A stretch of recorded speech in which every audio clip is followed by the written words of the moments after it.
It's difficult to speak these days. You look at the picture and you just want to cry.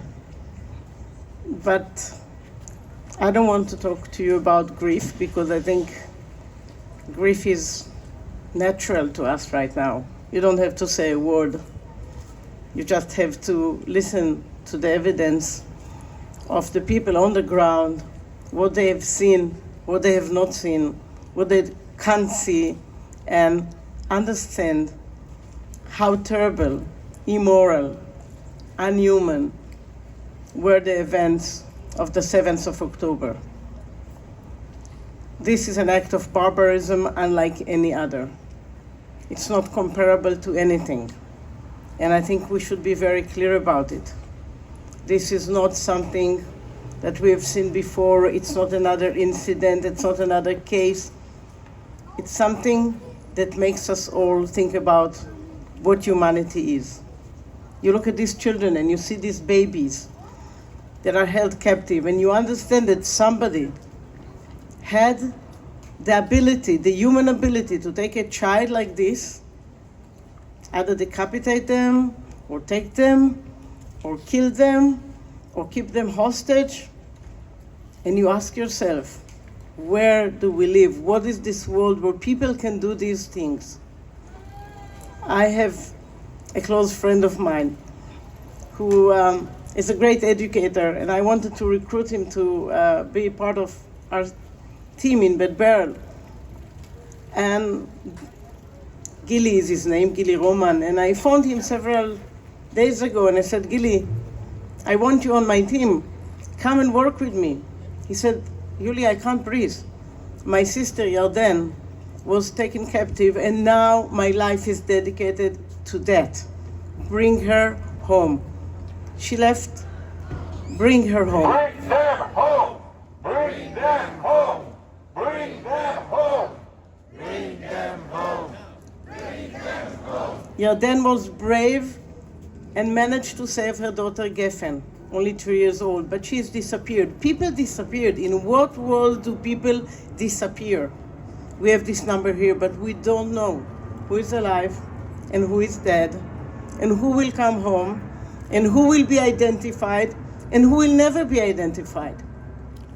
I think one of the most horrific stories I heard these days was that the army now uses birds to find bodies that cannot be discovered on the ground. Just this image is so devastating that it gives you the whole of the pictures. People lying dead in the field and nobody finds them. But actually I didn't want to speak about grief, so let me speak about resilience. Because I think from here, from this very, very deep sadness and shame, I feel ashamed that in my country it happened. I feel ashamed that in my country you can kidnap children and hold them hostage for so many days. We need to rebuild ourselves.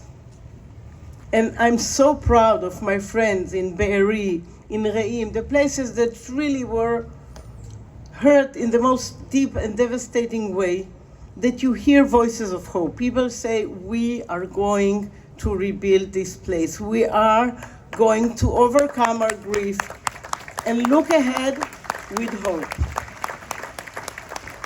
And I was delighted to hear that we are talking about it as Israelis, with Jews and the Bedouins that were killed, and the Druze that are fighting for us or for their country, for my Arab students who are in Israel and who are terrified from what will happen to them.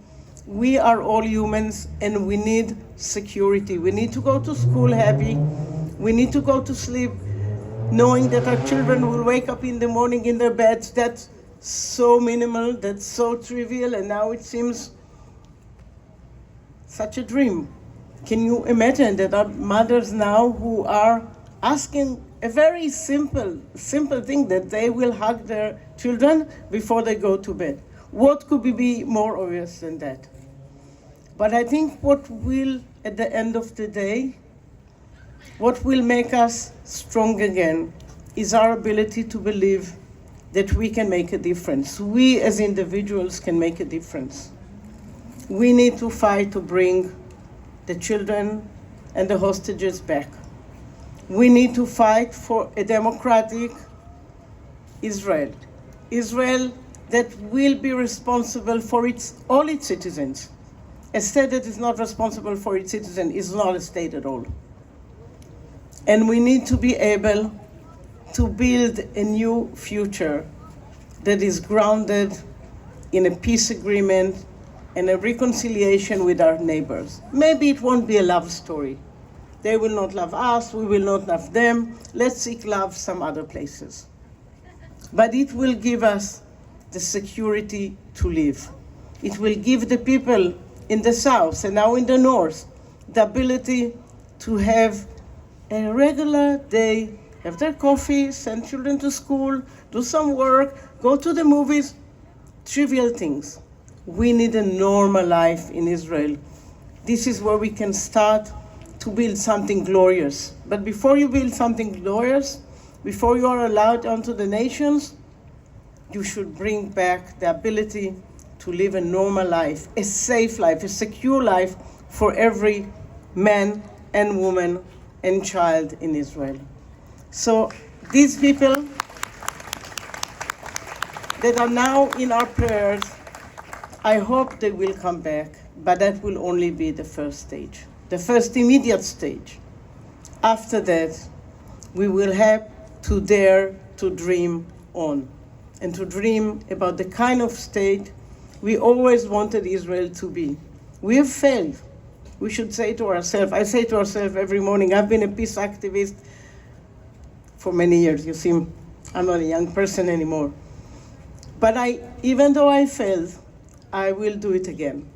Because I think the one thing I don't regret in life is fighting for peace, fighting for reconciliation, fighting for democracy, and now fighting to bring the kidnapped home as soon as possible. Let us all hope it will happen immediately. Thank you for having me. Thank you.